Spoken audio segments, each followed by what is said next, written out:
Hello, everyone. Nate Smith here today with Thomas Woolrych from GeoAlpha. Tom's made some time here today to do a bit of a recording session of discussion around some of the GeoAlpha work that he's done, modeling up some of the projects, as well as we're going to talk a little bit about our first time together here, even on video. So, hey, Tom, thanks for joining me here today, and great to see you. How are you doing? Yeah, good. Thanks, Nate. It's good to see you've been pretty active on YouTube and social media. So I can see you're trying to build up a platform here. I think it's fascinating, and the grassroots approach you take is, I think, compelling. Particularly for retail investors. So I applaud what you're doing. Yeah, thanks for that. Yeah, so this is our first time together, but we met, it's been about 3 years ago there. I think the Koala introduced us there when I was pitching you a project. Yeah, was it Koala? Wow, that's hilarious that he's the connection, because his investing style is completely different to ours, and I think our investing style is well suited, right? So thanks to Koala for doing that. Yeah, exactly. Yeah, no, I always appreciate engaging with you, because I mean, there's not a lot of individuals out there to soundboard off some of the early stage projects out there, and I think you're doing a great work on that. And I mean, it's exemplary in your track record here in the last 3 years. So hats off to you on that. Yeah, but appreciate it. Thanks. Let's kick it off with maybe a why do we enjoy despite all the risk?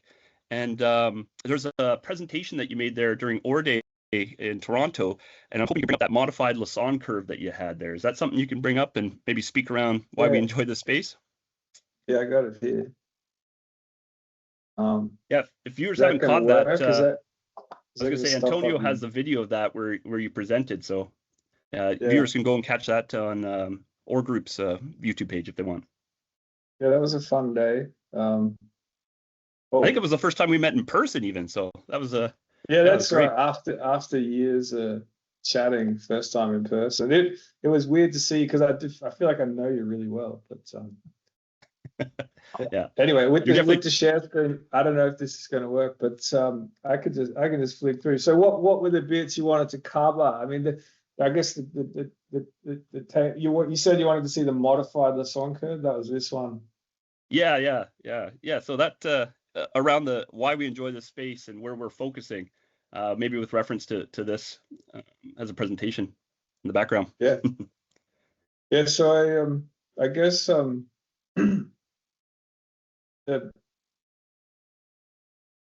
don't know how I came up with the idea, but it became obvious to me that there are certain times in the metal cycles where you want to be more or less exposed to exploration, to developers, to producers, right? And then I was thinking, well, the Lassonde curve, it does work. A lot of people are critical of it, but I'm actually a fan of it. It does help you understand where you are in the discovery cycle, and then if you add what I call the third dimension of the Lassonde curve,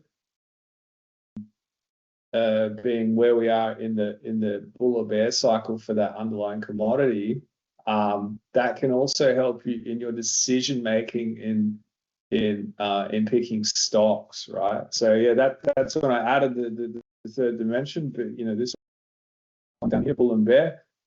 These are the classic stages, and then in a bear market, you might only make a 10x, right? But in a bull market, that same discovery might make a 1000x, right? So that was kind of the concept. That's the same chart in 2D, right? So a lot of the work you've done.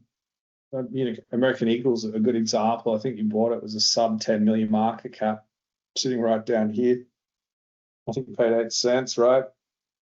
And it's built itself up to 200 million market cap. So that's sitting up here, right, between exploration and discovery. Then if all things go Tony's way, you'll have a confirmed discovery. It's looking like, I heard someone, it might have been Woorych, comparing it to Cisco Metals thing, right? So it's going to be a large low-grade discovery, 0.3 to 0.4, and hopefully billions of tons, right? And then you'll be able to, if it's a bull market, you'll be able to attract a 2+ billion market cap. I think, what's the Cisco today? 1.5. And in a bear market, that would be barely over 100 million. Yeah, no, I appreciate you bringing this up. And I think it does a great job of expanding a bit more here on highlighting like where and why we're focusing on these pre-discovery to discovery windows, because there's still value to be made, of course, looking through post-feasibility and into that final investment decision production side of it. But the bulk of the gains are largely they're concentrated in that concept to discovery phase, which as a small retail investor is where you can see some of those larger gains that we're trying to expose ourselves to. That being all said, there's a lot of risk. So That's I mean, right.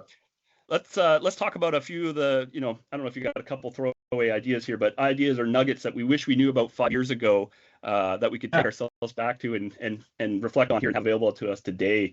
Do you have any good ones there? Yeah, I guess I came about this from 180 degrees differently to your average investor, being that I was an exploration geologist, right? So I have worked for majors, I have worked for juniors, I have been a consultant, I have drilled holes, I've taken soil samples, rock samples, I've done all this stuff myself. So I kind of knew, or I know because I've been involved in them, what a discovery looks like. So what I needed to learn 4 years ago when I started investing full time and for an institution was that, I needed to learn the market stuff. And I do find that guys like yourself and other fund managers are far better than I at judging character, investing alongside, well-known investors. I didn't really know who Pierre Lassonde was. I didn't know who the Lundin family was. I didn't know I probably had heard of Rick Rule, saw him on Twitter or something, right? But these were all things that I've learned in the last 4 or 5 years. So what's the takeaway there? It's, I guess, I had a natural edge, I think, when I started investing. Being able to build my own leapfrog models and being able to independently assess drilling data. Quite often people drill down dip or they drill infill and try and pass them off as discoveries, whereas if I can plot that in 3D, I can see immediately if the drill hit has added value to the company. Now that's important, right? Why you spend $1 million on a drill hole and you're just twinning a hole or infilling a hole, you haven't actually changed, you might increase the market cap, but you haven't added any value to the company, right? So I had a natural edge there. And then, learning from guys like you and investing alongside people that are good, I've made bad investments as well, admittedly.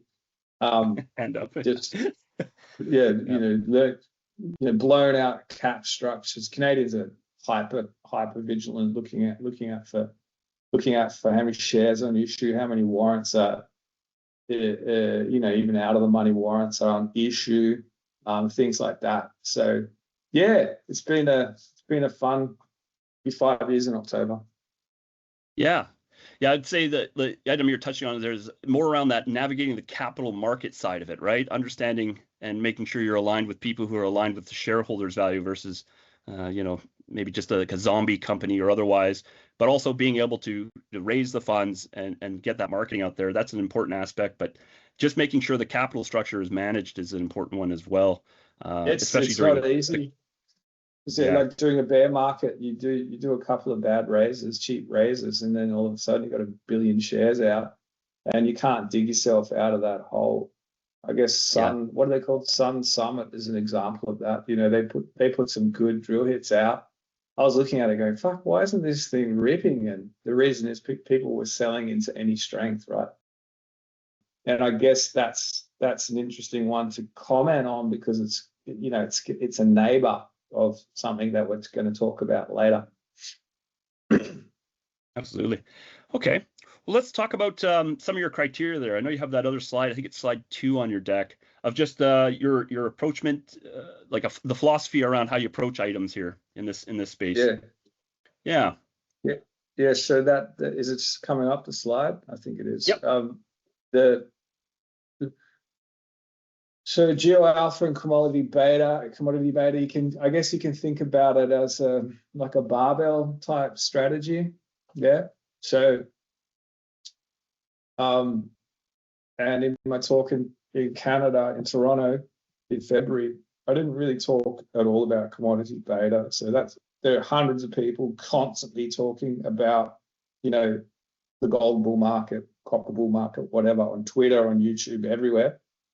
So I kind of leave that stuff alone. So, and my philosophy there is, if the copper price or the gold price is going up, you can easily invest in Agnico Eagle and make lots of money. Like, what's Agnico up? It's at least a 5x, right? Like, it might even already be a 10x just since the gold bull started.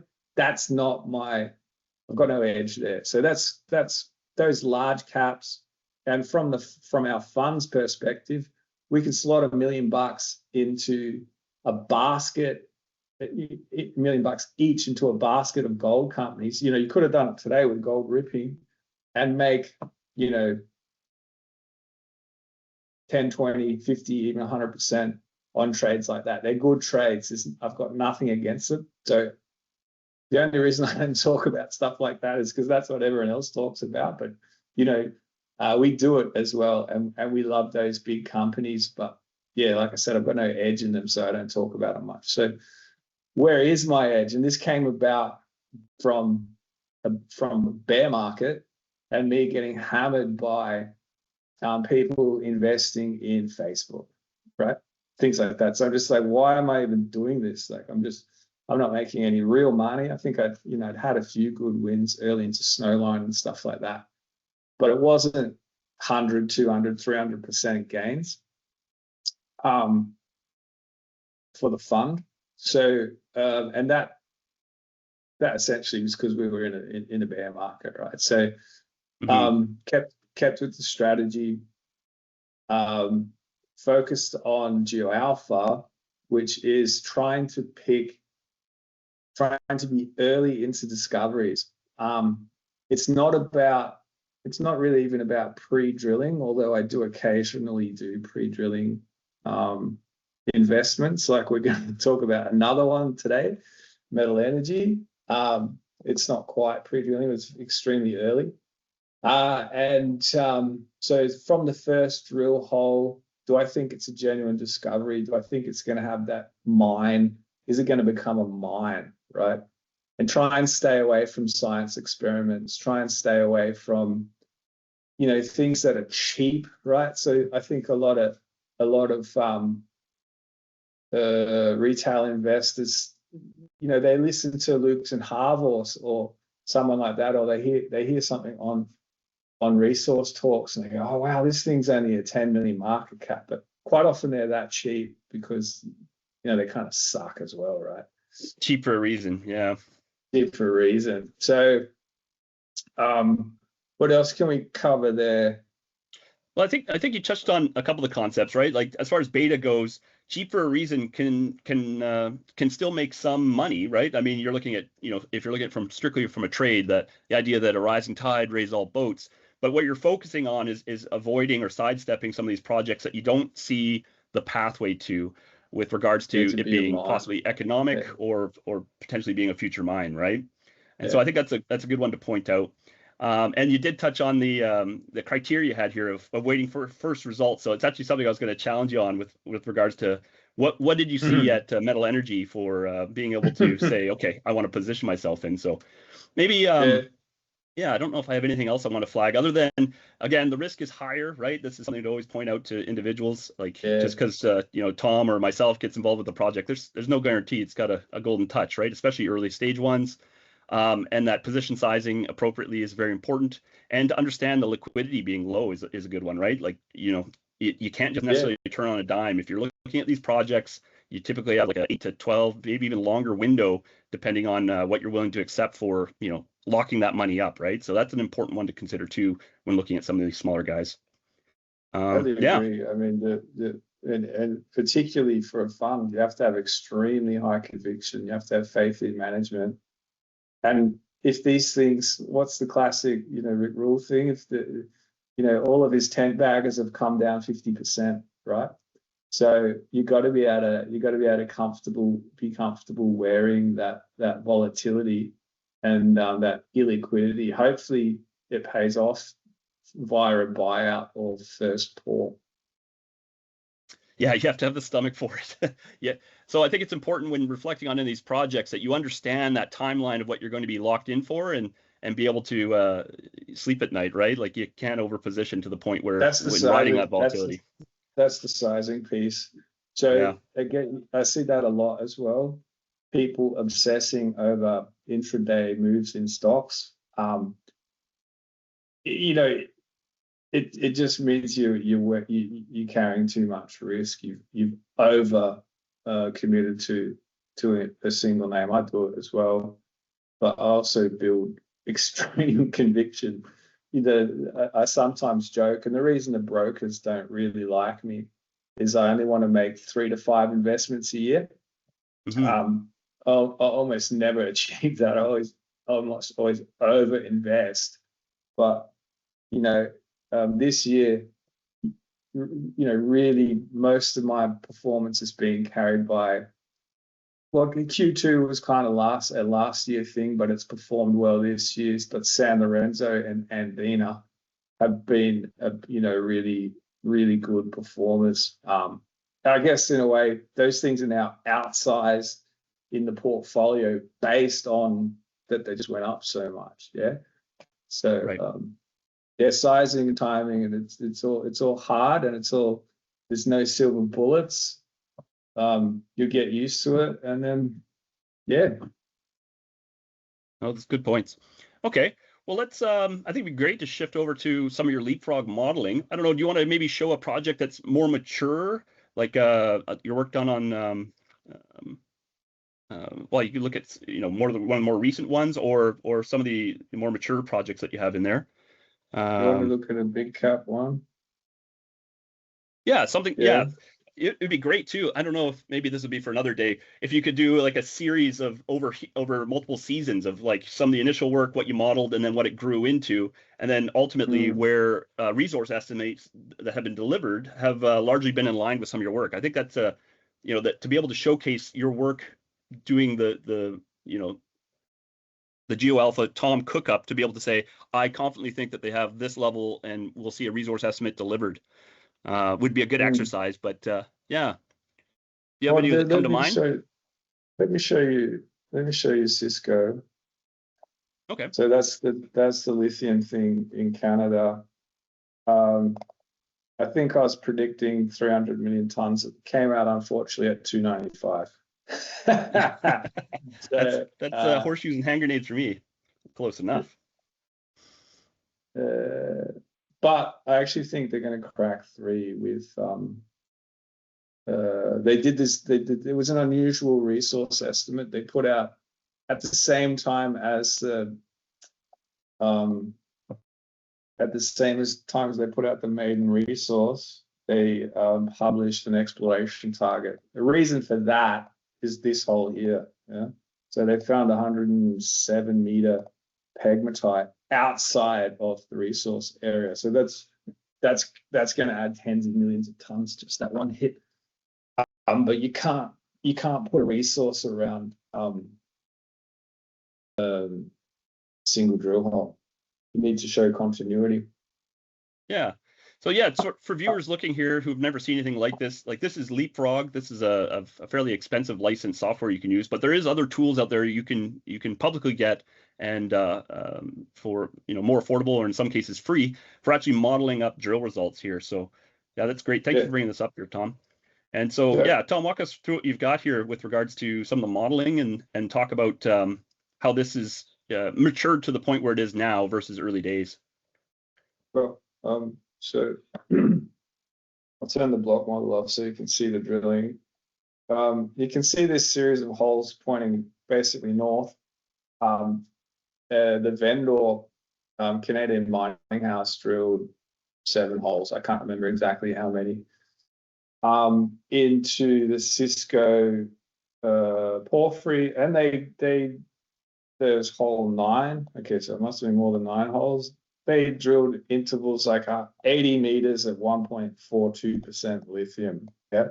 So that, you know, that's a really good hit. That's a world-class hit. The guys at Q2 vended into that project. They probably didn't drill that one either, but they drilled things like they drilled a long strike. Now that was earlier as well, 23. Yeah, so that's definitely a Q2 hole. So they followed up and drilled like 50 meters at 1.3, which is a nice hit. You know, it's a good hit. But what really happened, and you can see it in the change of the drill direction, is that Neil, the VPX there, he swung the drill around to drill north-northwest. And what that did was he snagged the geometry and the orientation of the pegmatite, CV2 or something they called it. Yeah, so initially everyone thought it was an east-west oriented thing based on, I'm pretty sure based on like the glacial striations. Mm-hmm. So that's the discovery outcrop, and then they started probing around, you know, and the outcrop seems to be going that way. And then you can see this is sort of creek and cover, right? The way the vegetation is. I've been up there. It's a tundra, right? So it's a very low bushy vegetation that forms in the creeks, and then up on the ridges you get the outcrop. So yeah, if you looked at that, you would say that was striking in that orientation. But as they drilled, they realized it kind of strikes like this, and then they started punching drill holes across that plane that I've just drawn. Yeah, quite rapid, you know, really 2 years to drill out the 300 million ton deposit. Now, for context, Shaki, which is another famous discovery in Quebec, a couple hundred kilometers northeast of here, you know, that's 109 million tons. It's almost 3 times, almost certainly will end up being 3 times the size of that, although they're not finished drilling. So it's at Shaki either, with Patriot.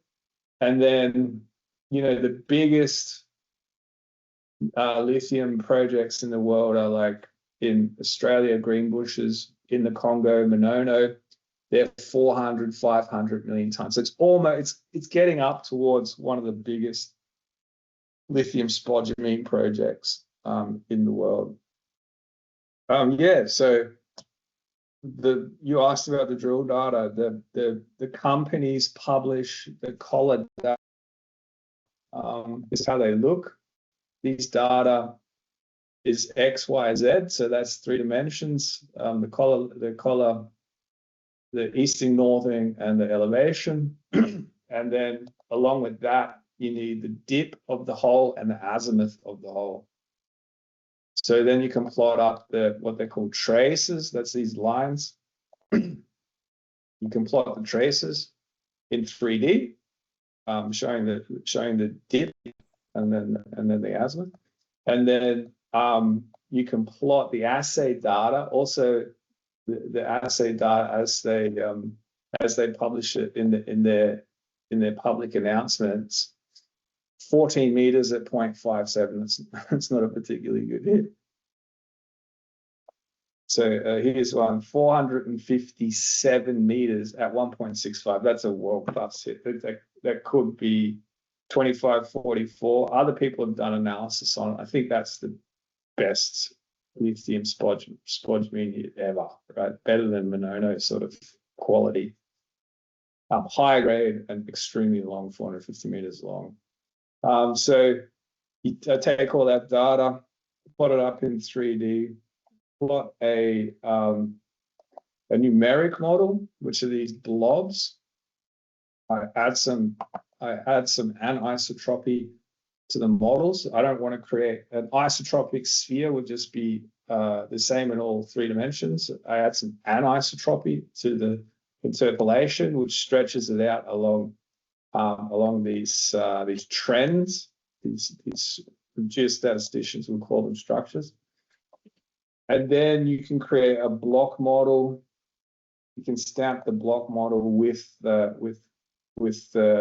numerical interpolation, and then from the block model, you can start working out grades in tons.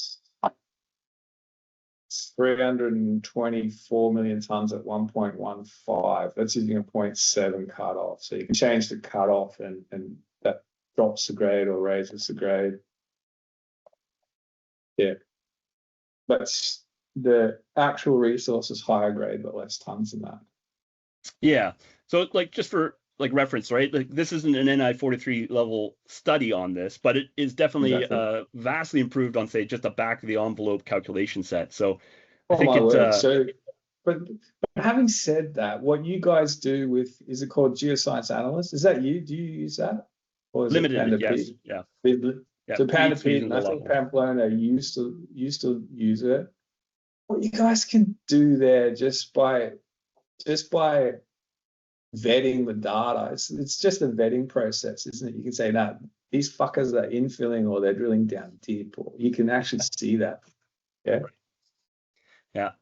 And I think it's an important one, and a call out to any of the junior mining companies that are actually watching this is like, this is what your investors are looking for, right? Ensuring that you have the drill data in a format that can be available, or at least made available for them to be able to parse and put into platforms such as this. So, yeah, that's a great point. Some companies do, some companies don't, and the ones that don't, I mean, how much work do I want to put into it, right? Help us out. That's right. And are you hiding something, right? That of course, yeah, you can raise an eyebrow. I think in Australia, it's essentially, under the JORC code, it's essentially required now. You could probably argue your way around not doing it, but people will be banging on your door asking for it anyway, I would say, on the ASX. And on the TSX, they could say, no, we have a CP. The CP signed off on the data. Yeah, go and suck it. But thankfully, the good companies, they're publishing the data regardless. That's right. Okay, well, let's shift gears here and talk about some of the projects we're excited about for the 2026 season here. We find ourselves both involved in two projects. One's EVER.V on the TSXV, and the other is Metal Energy on the TSXV. Yeah, what do you got for loaded up? This is cold eyes for me. I haven't seen what Tom's modeled. Where do you want to start? Let's start with EVER.V, just on account of it has some more data. Yeah. So I know you did some videos. Was it EVER.V or was it MERG recently with Charlie? I was able to catch both of them, actually. Yeah, so those are both up now as well. I've been naughty. I haven't looked at them yet. That's all right. So yeah, we're just talking about pre-season kickoff, and happy to report that mobilization is underway and everything looks like it's good to go for this season. So good news there. Okay, well that's great. That's news to me. So there's really two things investors need to look out for at Golden Line, at EVER.V's Golden Line project. And you've probably covered where it's located, yeah? Yeah, we're in the north of BC there in the Tutugon. The Tutugon, right? So Sun Summit's a neighbour, AMARC's a neighbour, TDG's a neighbour. This is a hot part of BC at the moment. So when I was considering investing in EVER.V, and I think you're the same, and others should be looking at it. If not, is you've got existing drill results, good gold hits, yeah, and then you've got a nice, you got a nice area of copper anomalism. So there's going to be, and you've spoken to Charlie and Alex more recently than me, so you can confirm. But there's going to be really two swings at pretty exciting targets this year. One being the kind of, is that actually called Golden Line, the gold submarine? That's the GL1 target on the Golden Line project. Yeah. So GL1 is where they're putting the focus in this season. Mm-hmm. So that's kind of that's kind of a no-brainer. You know, that's a mineralized structure. It's open on this side. You know, you could argue that hole closed it on that side, maybe not. Certainly down dip, it's open. So they're gonna put out good gold hits this year, right? So that can give investors some comfort. I'll give you an example of the hit. This one was great. Yeah, I think that was the last of the, yeah, that's the 2021. So there was the last two drill holes that they drilled of the year there that really came together to show that they've now what looks like they've hit on the structure. And that's the thesis and genesis of this year's project of, okay, well, we think we've now found the structure, so let's go and prove that out. So yeah, I think they're going to revisit that collar and then also step out from those. Yeah. That's 37 meters at 2 grams. You know, that's a great hit, right? So what could be happening there? That, you know, there's a lot of drilling clustered around this. Is that the eastern side, southeastern side? You know, there are okay hits in there. Yeah. 24 meters at 1.3. But you know, it's really this part of the structure. And like you say, sort of plunging chute down here. You know, we don't really know. So their first hole's collared there, is it? And then what? Drilling back this way. Yeah, and they're going to be stepping northwest and southeast of the structure and then fanning off those as well. So yeah, when you do get a chance, catch the Evergold one there, because Alex was actually modeling up the intended traces there out the gate, so you can look to update your modeling. Well, then I can try and get the traces plotted in here as well. So yeah, I mean, if you look at Prospector, right? Also that part of the world, I don't think it's intuitive on, but it's up there in BC. You know, they can really generate sexy drill intercepts, 37 at 2. But then I was talking to Chris Paul about this last week in Henderson, Nevada, the Canaccord conference. They're going to drill this interesting copper anomaly as well. Now, what are they calling that one, Nate? Yeah, they're not committing to drilling this year, but they are going to be doing additional surface and some geophysic work in the north. So the one that you got there, it's got the hot hits around it. I think they call that GL3 or Yellow Dog, but that's not where they're actually going to be putting the bulk of the focus in. They will be doing some work on that, but it's further north still. Yeah. So there was two inline claims that they were able to consolidate in 2024, I believe, or 2025. So now it's opened up some of the exploration work they want to do in and around that area you're focusing on now. So they're going to be doing field work and geophysic work to see about characterizing and scaring up a copper target in that area as well. Yeah, I mean, well, you know, anytime you're getting 500 parts per million copper at surface, you know, and good continuity, you know, you got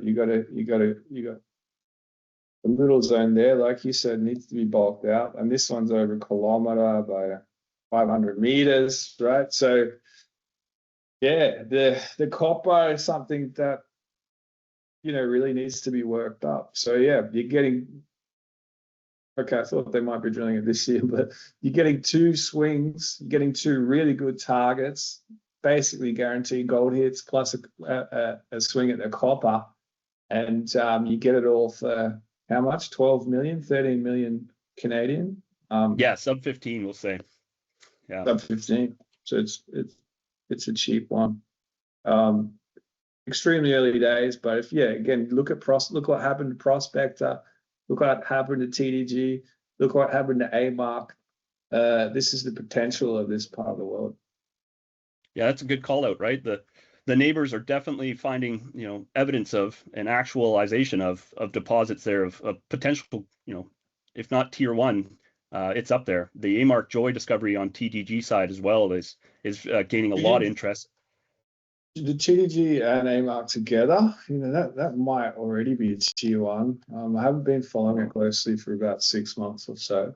But that was a difficult one to invest in because the joint venture partners, it was at Freeport, kind of took away all of the upside and all the sexiness from AMARC. And then if you wanted to, and a few people played this and played it well, They bought TDG, but it does feel like their lion's share of the resource is going to be on the AMARC side. So it was difficult for punters to get exposure to that discovery, but yeah, like you said, probably a tier one. Yeah.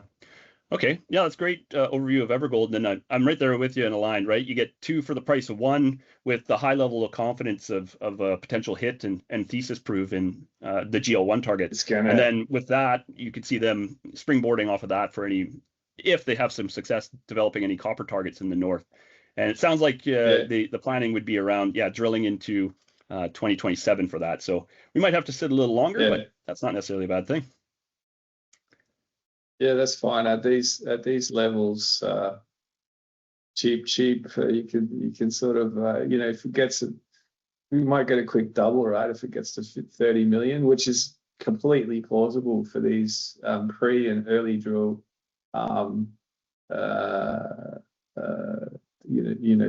discovery plays.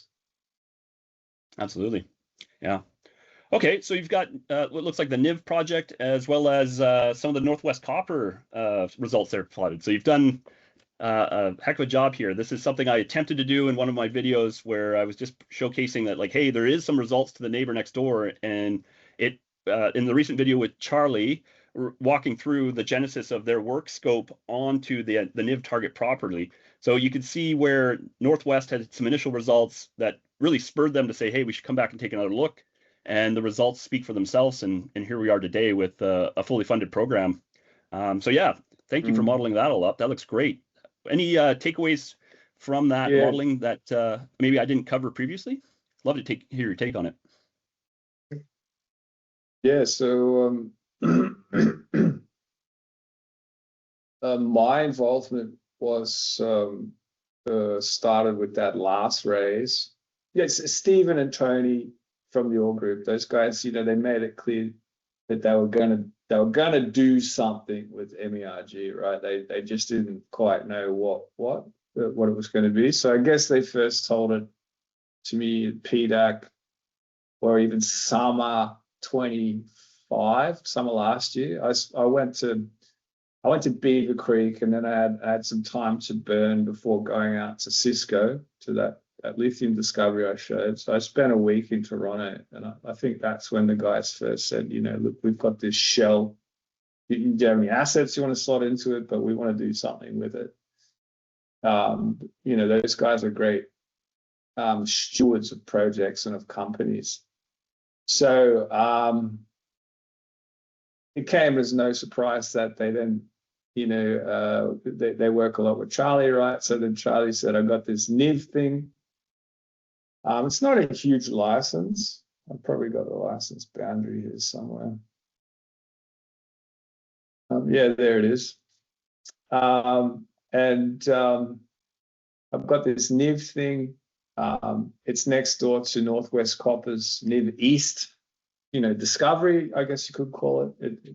It's probably not going to be a mine, but there's certainly mineralization there. And they did a great work. They did great work pulling together all the soil geochemistry. Some of it was done by, I guess, previous operators, maybe some by the government, and certainly some by Charlie and his crew. And they created this soils group. That's what all these dots are. And then the geophysics. There's a mag. I'll just turn off the geochemistry. There's a mag block model there. What else have I got? Resistivity, that's probably IP.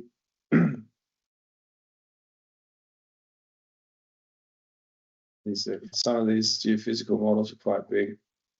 So they've got geophysics, geochemistry, and this NIV East drilling. Yeah, so I think I said it earlier, it would be unusual for me to be in a drill play pre-drilling, but this one, gave me a little bit of comfort because of this NIV East. Now, what did they get? There's one there, 16 meters at 2.16%, and then some spotty 0.3s, 0.5s. You Canadians get excited by 0.2s, but that's a little bit low for me. So I prefer to have 0.4, 0.5 plus in a big copper porphyry. But so, I'm being facetious, but there's sniffs there. And then if you model up all the surface geochemistry together, like I've done here, I'll turn off the map so that people can see it. There is a strong north-northwest trend, to the copper anomalism. There's individual copper hits in rock chips. I'm pretty sure that, oh no, this is a soil hit. Quite high grade, 2,000 parts per million copper. That's 0.2%. That's like, it's getting up towards all grades in BC. Again, joke, for copper. So there's extremely strong copper anomalism across, that's 2.9 kilometers. Yeah.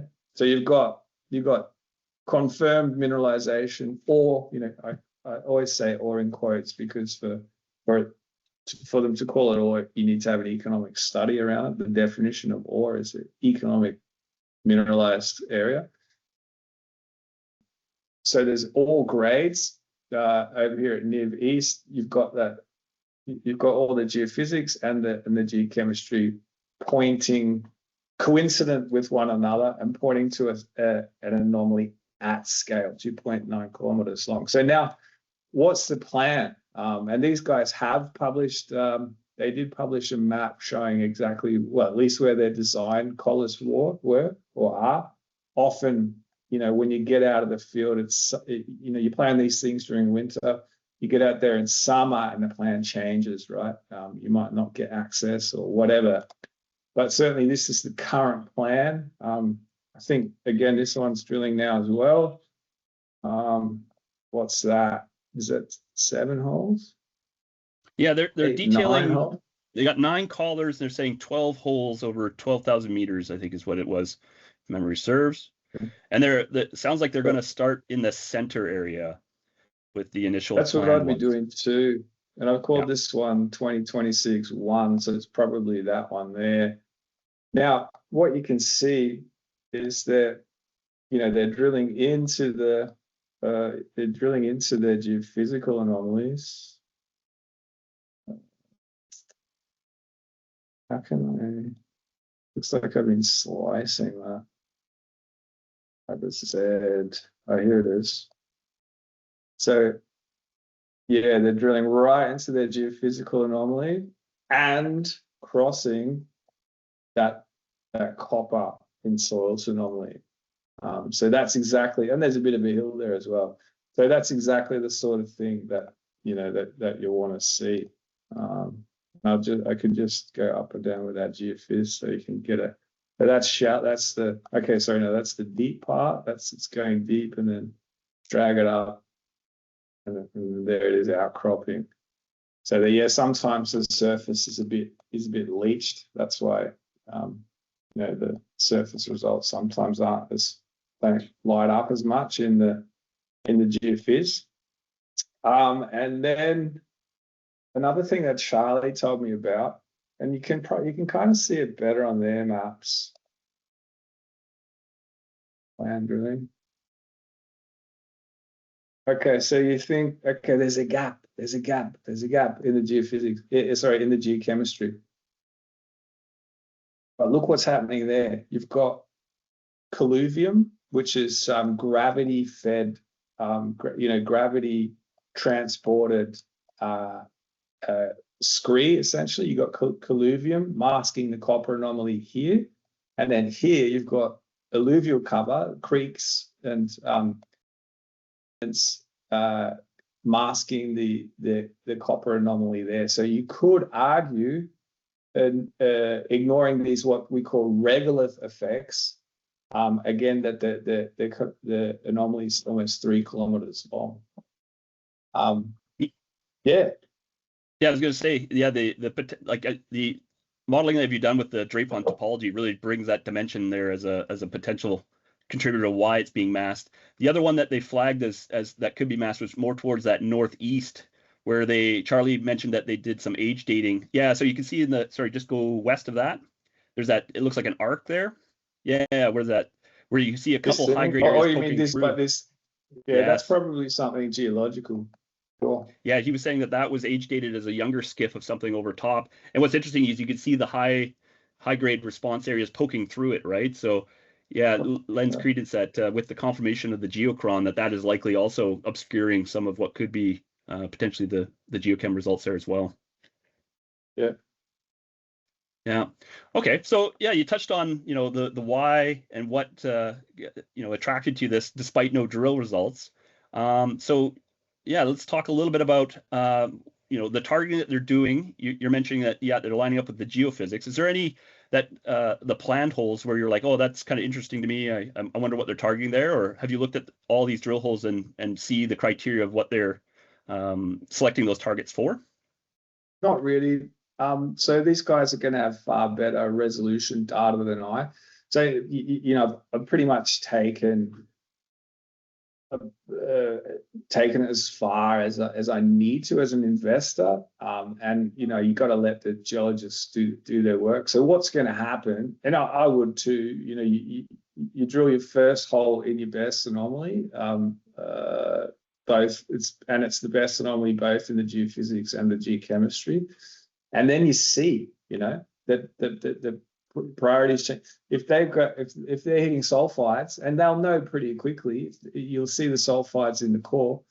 If they're hitting sulfides in that first hole, they might choose just to drill a bunch of holes in that one area. If it's not that sexy, if it's not that cool, then they might just decide to come down here. They might decide to shift that collar further east. So they're going to need to be a bit flexible as long as the regulations and the pad approvals allow. And then they'll do a good job. There's another drill hole up there, I'm realizing. So that must be over the western side of the boundary. That was I think Charlie flagged as the off-spec one drilled by Northwest as well. So they drilled 12 meters at 0.4.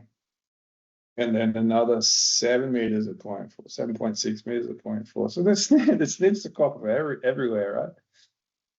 Yeah. Excellent. Well, thanks for taking us through that. Did that answer your question? I'm sorry. Oh, yeah. Yeah, no, you're not seeing anything further than what I'm seeing here as well. It looks like they've planned out, and I mean, grain of salt, right? This is the plan, but as soon as rubber hits the road, there's rapid changes that are integrated depending on the results, right? And I think that's a good one to reflect on. But as far as what they've got planned out, it looks like they're going after, or at least slotting assignment of meters to where all the prominent targets are in that have presented themselves to date. So wishing them best of luck. Also, it's great that this year they have the budget that they can actually go after and swing after all of this, because if they have some success at one of these areas, $5 or $6 million it was a pretty heavy raise, given it was a low market cap then, about must be a third dilution, which is hard to cop. But if you raise hard early, it can often pay off in the long run, because then when the results come out, people aren't going to say, they come raise, they got no money, I'm not investing now.